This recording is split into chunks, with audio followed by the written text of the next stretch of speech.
হ্যাঁ বন্ধুগণ, আজকে আবার নতুন একটা ভিডিও নিয়ে আপনাদের সামনে হাজির হলাম।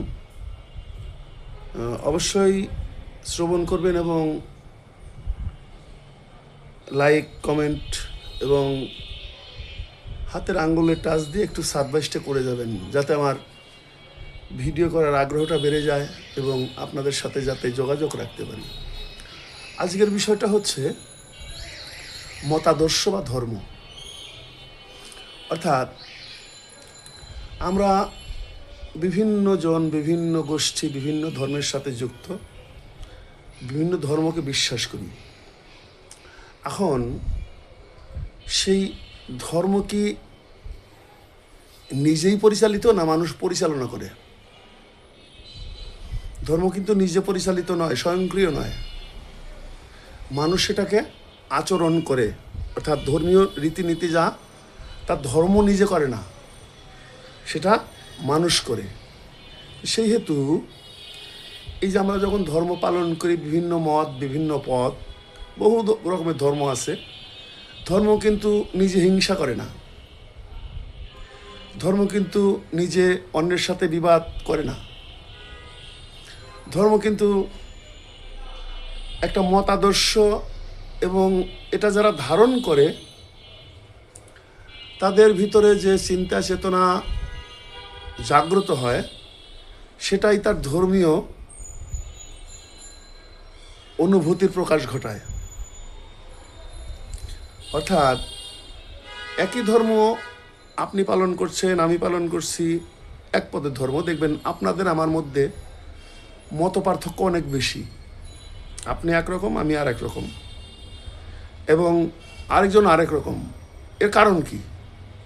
এর কারণ হচ্ছে আমরা যে চিন্তা ভাবনা করি, সেই চিন্তা ভাবনার বহিঃপ্রকাশ।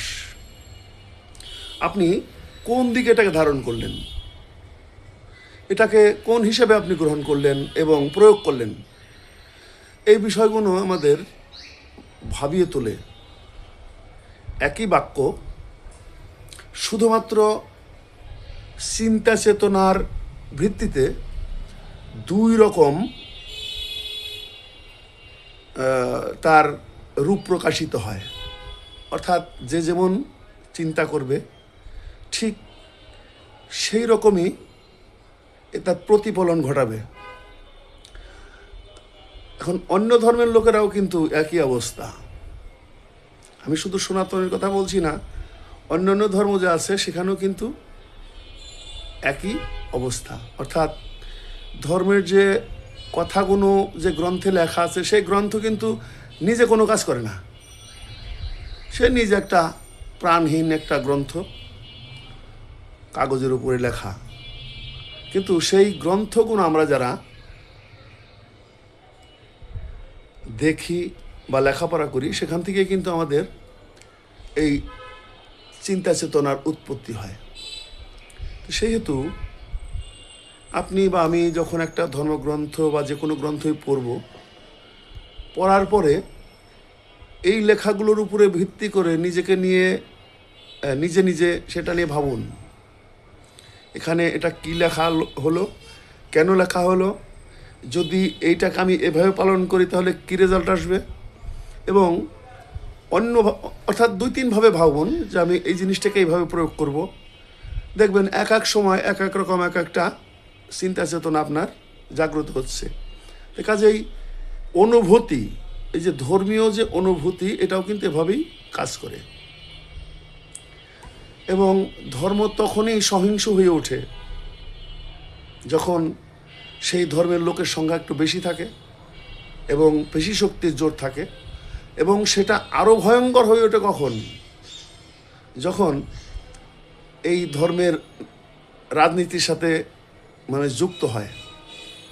যখন ধর্মটা রাজনীতির সাথে যুক্ত হয়, তখন সে একটা পাওয়ার সৃষ্টি হয়, এবং সে তখন মতাদর্শ ভুলে গিয়ে